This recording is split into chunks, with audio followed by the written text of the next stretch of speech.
दोस्तों नमस्कार।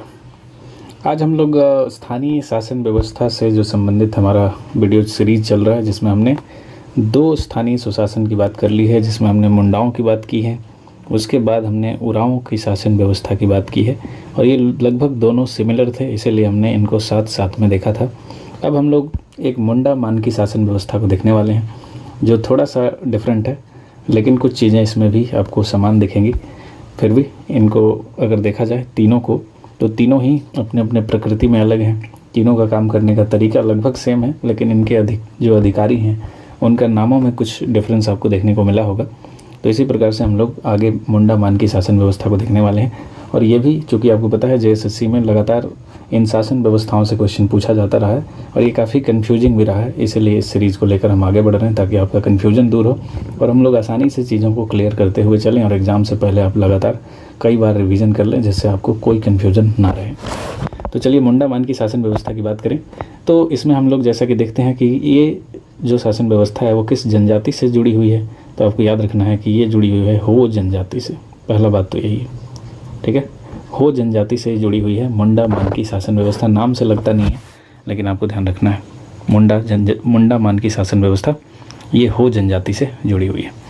और ध्यान ये रखना है कि ये जो शासन व्यवस्था है, इसको भारत का प्रथम गणतांत्रिक शासन व्यवस्था के रूप में भी देखा जाता है, ठीक है। ऐसा कहा जाता है कि भारत में अगर कोई प्रथम या फिर पहली बार अगर कहीं पर गणतांत्रिक शासन पद्धति देखी जाती है तो वो इसी हो जनजाति में देखी जाती है और इसी मुंडा मान की शासन व्यवस्था में देखी जाती है, ऐसा कहा जाता है। तो इसको याद रखिएगा कि भारत का पहली बार जो गणतांत्रिक व्यवस्था का जो एक तरह से आप प्रचलन देखेंगे वो यहीं पे दिखाई देगा। और ध्यान रखना है कि इस व्यवस्था को एक अंग्रेज़ अधिकारी बनाता है जिसका नाम है थॉमस विल्किंसन। वो भी इसकी मंजूरी देता है और वो भी अपने कई विचारों को इस मुंडा मान की शासन व्यवस्थाओं में लागू करवाता है। तो विल्किंसन का नाम काफ़ी इम्पोर्टेंट है, तो याद रखिएगा विल्किंसन इस शासन व्यवस्था से जुड़ा हुआ है। और ये कौन है? तो अंग्रेज़ है।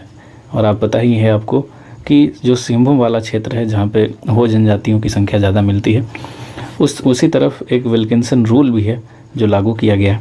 तो इसी विल्किंसन के नाम पर है विल्किंसन रूल, तो इसको भी आप याद कर सकते हैं। और अब रूल है तो रूल से आप समझ गए होंगे कि ये भी कहीं ना कहीं शासन से संबंधित है। तो उन क्षेत्रों में किस प्रकार से शासन किया जाए उसके कुछ नियम ये विल्किंसन द्वारा बताए गए थे, जिसको विल्किंसन रूल के नाम से जाना जाता है। तो हो जनजाति से रिलेटेड जो है मुंडा मान की शासन व्यवस्था, तो यहाँ पर विल्किंसन जो है इस व्यवस्था को क्या देता है? मंजूरी देता है, ठीक है। इसमें कुछ हल्का फुल्का संशोधन भी करता है। अब यहाँ पे बात करें कि हो जनजाति जो है इसका मुंडा मान की शासन व्यवस्था नाम रखने का, नामाकरण का क्या कारण है? तो चूँकि हो जनजाति को मुंडा जनजाति की ही या मुंडा समाज की ही एक शाखा माना जाता है, ठीक है। तो इसी कारण से आप देखेंगे इनकी शासन व्यवस्था को मुंडा मान की शासन व्यवस्था कह दिया गया है। तो ये मुंडा समाज की ही एक शाखा के रूप में देखे जाते हैं। इसके अलावा जैसे आप देखेंगे कि मुंडा जनजाति के अंतर्गत ग्राम पंचायत के प्रमुख को क्या कहा जाता है? मुंडा कहा जाता है। उसी प्रकार इनमें भी आप देखेंगे कि गांव का जो प्रधान है उसको क्या कहा जाता है? तो मुंडा ही कहा जाता है। तो इससे पता लगता है कि कहीं ना कहीं ये मुंडाओं की ही एक शाखा रही होगी, जिस कारण उनकी शासन व्यवस्थाओं का कुछ झलक इनमें भी दिखाई देता है, ठीक है। इसके अलावा कई ग्राम पंचायतों का जो हेड होता था वो यहाँ पर मानकी होता है, ठीक है। तो इस तरह से इनकी शासन व्यवस्थाएँ चलती हैं। इस वजह से ही इसको मुंडा और मान की शासन व्यवस्था कहा गया है। मुंडा जो है ये ग्रामीण प्रधान है और जो मानकी है वो पंचायतों का प्रधान है, इसी वजह से मुंडा मान की शासन व्यवस्था इसका नाम पड़ा है। तो अब हम लोग बात करते हैं कि इसमें कौन कौन से प्रमुख अधिकारी हैं। तो देखिए सबसे पहले पहला नंबर पे जो आएगा वो आता है मुंडा। ये आप समझ गए होंगे, पहला नंबर पे कौन आएगा? मुंडा आएगा। और मुंडा कौन होगा? तो ये गाँव का प्रधान होगा, ठीक है। गाँव का प्रधान होगा, गाँव का मुखिया होगा। और अब गाँव का मुखिया है तो गाँव से रिलेटेड जितना भी काम होगा, कौन कौन सा काम हो सकता है? या लगान वसूल करना हो, या फिर कोई प्रशासनिक कार्य हो, या फिर कोई न्यायिक कार्य हो, वो सारा का सारा कार्य कौन करेगा? तो वो मुंडा ही करेगा। तो इसको भी आपको ध्यान रखना है। और मुंडाओं के बारे में आपको पता ही है कि जो गांव के प्रधान होते हैं उनका एक काम ये भी होता है कि अगर गांव में कोई विवाद हो तो ग्रामीण विवादों का निपटारा कौन करेगा? वो भी मुंडा करेगा, ठीक है। ग्रामीण विवाद का निपटारा करने वाला कौन है? चूँकि ये गाँव का प्रधान है तो ग्रामीण विवाद का निपटारा भी मुंडा ही करेगा। उसी प्रकार से सेकंड अगर हम लोग बात करें तो सेकंड हमारे पास डाकुआ होता है। ठीक है, तो जब भी हमने सेकंड बात की है, आपको याद भी होगा, ये हमेशा गांव के प्रधान का जो सहायक होता है उसी की बात की है। तो ये भी किसका सहायक है? तो ये मुंडा का सहायक है। ठीक है, मुंडा का सहायक है। यानी अब मुंडा का सहायक है तो क्या करेगा? तो मुंडा जो भी संदेश देगा, यानी मान लीजिए कहीं पर बैठक बुलानी हो तो मुंडा किसको कहेगा? तो ये कहेगा डकुआ को कि भाई डकुआ जाके तू क्या कर, गांव में सबको बता दे। तो एक तरह से ये संदेश वाहक के रूप में काम करता है। ये जाके पूरे गांव को बताता है, मैसेज ट्रांसफ़र करता है कि आज अखड़ा में बैठक होने वाला है, क्योंकि जनजातियों में जो मुख्य भाग है जहाँ पे पंचायतों की बैठक होती है उसको अखड़ा कहा जाता है। तो अखड़ा में बैठक होना है तो सभी लोगों को शाम को 4 बजे इस अखड़ा में पहुँचना है। ये संदेश कौन देगा? तो ये डकुआ देगा। तो डकुआ को आप डाकिया की तरह भी समझ सकते हैं। ये डाकुआ जो है एक डाकिया की तरह है, लेकिन एक पॉइंट आपको याद रखना है कि ये मुंडा का सहायक है। अब तीसरा अगर हम पोस्ट की बात करें तो तीसरा पोस्ट हो जाता है मानकी। ठीक है, मानकी। चूँकि मुंडा और मानकी को मिला के ही इस शासन व्यवस्था का नाम मुंडा मानकी है, इसलिए मानकी भी काफ़ी इम्पोर्टेंट है। और मानकी में यहाँ पे होता क्या है कि जैसे आप देखेंगे कि जनरली 7 से अगर 12 गांव मिलते हैं, ठीक है, 7 से 12 गांव मिलकर एक पढ़ा बनता है। जैसे हमने वहाँ पर मुंडाओं में पढ़ा राजा देखा था, तो यहाँ से 7 से 12 गांव पे पढ़ा बना, और इसी पढ़ा का जो प्रधान होगा वो कौन हुआ? मानकी हुआ। तो यही कहानी है। ठीक है, और ये पढ़ा क्या है? तो ये पंचायतों के सिमिलर है, एक तरह से पंचायत है। ठीक है, पंचायतों के सिमिलर है, और इन्हीं पंचायतों का यह पढ़ा का प्रधान जो हुआ वो कौन हुआ? मानकी हुआ।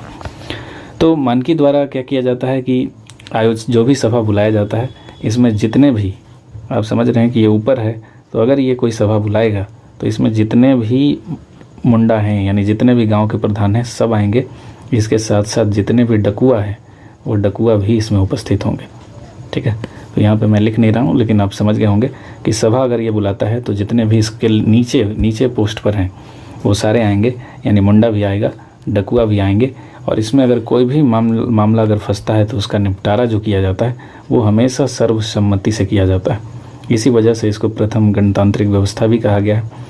यहाँ पे सब कुछ सर्वसम्मति से, यानी जो भी पंच वगैरह बैठेंगे यहाँ पे सबकी सलाह से ही होता है। तो यहाँ पे एक और इम्पॉर्टेंट पोस्ट हो जाता है, उसका नाम होता है पीर पंच। तो इसको भी याद रखिएगा। अगला पोस्ट जो हमारे पास है वो पीर पंच का है। ये कौन है? तो ये पढ़ा का न्यायिक प्रधान होता है। ठीक है, पढ़ा का न्यायिक प्रधान, यानी न्याय के मामले में जो फैसला सुनाने का अधिकार है वो इसी के पास है। किसके पास? पीर पंच। नाम से ही लग रहा है आपको, पंच जो हैं ये कहाँ से जुड़े हुए हैं? तो पंचायतों से जुड़े हुए हैं।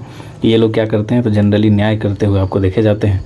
तो ये पढ़ा का न्यायिक प्रधान कहलाता है पीर पंच। तो इस प्रकार से अगर आप देखेंगे तो इसका यहाँ पे एक ट्रायंगल बनेगा। हम लोग इससे पहले कि कुछ और अधिकारियों को देखें उससे पहले एक छोटा सा ट्रायंगल आप देख लीजिए कि यहाँ पे सबसे लोअर लेवल पर हमने मुंडा को देखा, मुंडा के ऊपर हमने मानकी को देखा, और अगर आप पीर पंच को देखना चाहेंगे तो ये सबसे ऊपर हो जाएगा, क्योंकि आप देख रहे हैं कि पढ़ा का न्यायिक प्रधान यही है। यानी मानकी जो है न्याय का मामला नहीं देख रहा है, यहाँ पर पीर पंच ही देख रहा है। जैसे आप देखते हैं कि सुप्रीम कोर्ट जो है ये सबसे ऊपर होती है, यानी सुप्रीम कोर्ट जो है कई बार संसद के मामलों को भी परिवर्तित कर देती है। संसद जो भी नियम कानून या अधिनियम बनाती है उसमें भी चेंजेस ला देती है। तो उसी प्रकार पीर पंच जो है ये सबसे ऊपर दिखेगा आपको मुंडा मानकी में, पहले लेवल पर। और मानकी जो है उसके जस्ट नीचे, लगभग सिमिलर ही होता है लेकिन जस्ट नीचे होता है। और मुंडा जो है ये सबसे नीचे, यानी गांव का प्रधान है। और इसका सहयोगी के रूप में हमने किसको देखा था? तो डकुआ को देखा था। तो इस तरह से अब पांचवा हमारे पास जो अधिकारी हैं वो है तहसीलदार। तो ये जो नाम है वो अभी भी चलता है, और तहसीलदार नाम से ही लग रहा है कि ये क्या करेगा? तो जो भी लगान वसूली का काम है वो यही करेगा। राजस्व अधिकारी हो सकता है और लगान वसूली का काम यही करेगा। ठीक है, लगान वसूली, और यहाँ पर लिख दे रहा हूँ राजस्व अधिकारी। तो इसको ध्यान रखिएगा। नेक्स्ट हमारे पास जो है वो है दिउरी। ठीक है, ये दिउरी एक और अधिकारी है, ये भी इम्पोर्टेंट अधिकारी है। और इसका काम क्या है? तो इसका काम है कि ये धार्मिक प्रधान है। अभी तक हमने पाहन को देखा है धार्मिक प्रधान के रूप में, लेकिन याद रखिएगा कि मुंडा मान की शासन व्यवस्था में धार्मिक प्रधान कौन है? तो वो है दिउरी। ठीक है, दिउरी। अब सवाल है कि इसको याद कैसे रखा जाए। तो यहाँ पे याद रखिएगा, देखिए दिउरी से क्या आ रहा है? दिया आ रहा है, दिया। और हम लोग क्या करते हैं, जनरली पंडित लोग दिया वगैरह जलाता है मंदिर में, तो उससे अब या पूजा पाठ में, तो इससे आप याद रख सकते हैं कि दिवरी जो है ये कौन होगा, धार्मिक प्रधान होगा।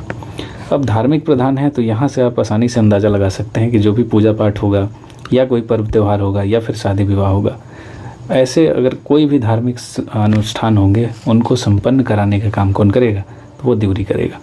उसी प्रकार आप देखेंगे कि अगर कोई धार्मिक विवाद हो जाए, चूँकि ये धार्मिक प्रधान है तो धार्मिक विवाद का निपटारा कौन करेगा, तो वो भी दिवरी ही करेगा।